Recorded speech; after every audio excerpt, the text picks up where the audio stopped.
बुद्ध के बताए हुए मार्ग। धन की वर्षा होने से भी व्यक्ति की कामना की कभी पूर्ति नहीं होती।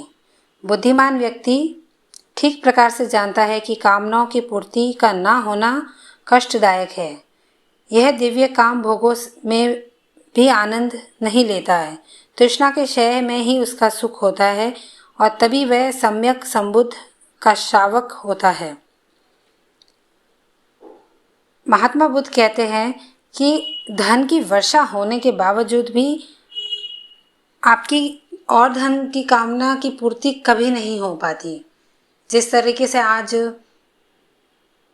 समाज का इसको बहुत अच्छे तरीके से समझा जा सकता है कि बड़े बड़े अमीर लोग और अमीर होना चाहते हैं और अमीर होना चाहते हैं। राजनेता लोग दूसरों का धन छीन छीन के और अमीर होना चाहते हैं, पर फिर भी उनकी ये कामना पूर्ति कभी पूरी नहीं होती। वो चाहे पूरा संसार पे भी काबिज हो जाए, पूरे संसार की दौलत भी उनको मिल जाए, तब भी उनकी कामना पूर्ति नहीं होगी। कामना का क्षय करना है, तृष्णा का क्षय करना है, उसे आपको रोकना है, क्योंकि इससे आप कभी सुखदायक जीवन नहीं जी सकते हैं।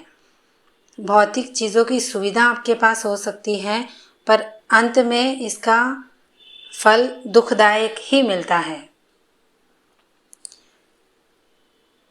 तृष्णा के क्षय में ही उसका सुख होता है। तृष्णा का जब तक आप क्षय नहीं करते हैं, कामना का जब तक आप क्षय नहीं करते हैं, इसका उदाहरण हमारे सामने है कि महान सिकंदर हुए। उनको महान क्यों कहा जाता है नहीं पता मुझे, पर वो सिकंदर हुआ और उसने अंधाधुंध लोगों पे अत्याचार किए और कितने ही देशों को उन्होंने जीता, पर अंत में वो उनके पास क्या था? अंत में उन्होंने कहा कि मेरे दोनों हाथ खाली मेरे जनाजे में रखना, ताकि दुनिया को ये पता चले कि इस संसार से कोई कुछ नहीं लेके जा सकता। इस संसार में सभी खाली हाथ आए हैं और सभी ही खाली हाथ जाएंगे। ये बात सबको ही पता है, पर ये बात हल्के में पता है, क्योंकि गहरे में जिसको ये बात पता होगी वो कभी भी कामनाओं के वशीभूत होके, लोगों के खून से अपने हाथ रंग के, लोगों की लाशों पे अपने काम वासनाओं की पूर्ति नहीं करेगा। वो जितना है उसी में खुश रहेगा। थोड़ा है और थोड़ा दूसरों को देगा, तभी उसको आनंददायक जीवन मिलेगा, तभी उसको सुखकर जीवन मिलेगा। क्योंकि जो सुख देने में होता है वो सुख लेने में कभी प्राप्त नहीं होता है। आप दीजिए, पर आपके पास विवेक बुद्धि होनी चाहिए कि आपको कहाँ पे देना है। अगर सामने वाला शख्स खराब है, आपको उसकी दृष्टि, आपकी समझ होनी चाहिए कि आप कहाँ दे रहे हैं। अगर आप बड़े बड़े मंदिरों में, बड़े बड़े आध्यात्मिक स्थलों पे, मठों पे दान करते हैं और उस दान किए हुए धन से या तमाम वस्तुओं से अगर किसी का भला नहीं हो रहा, किसी के साथ बुरा हो रहा है, क्योंकि जैसे ही धन आता है तो इंसान अपने आप को बहुत शक्तिशाली समझता है और फिर वो अत्याचार करता रहता है। और जिसके साथ अत्याचार होता है, जब उसकी वो जो तड़प है, उसका जिम्मेदार जितना वो अत्याचार करने वाला है उतना ही आप भी होते हैं, क्योंकि आप बिना सोचे समझे कहीं पे भी किसी को भी दान दे देते हैं। आपके पास समझ बुद्धि होनी चाहिए। इसको आप ऐसे कह सकते हैं कि आपको अगर दान करना है तो आप किसी एक बच्चे की शिक्षा का खर्चा उठाइए। किसी एक गरीब को खाना खिलाने से उसकी एक दिन की उसकी भूख शांत होगी। उसको किसी तरीके से काम धंधे में लगाइए ताकि उसका रोज का रोजगार बने।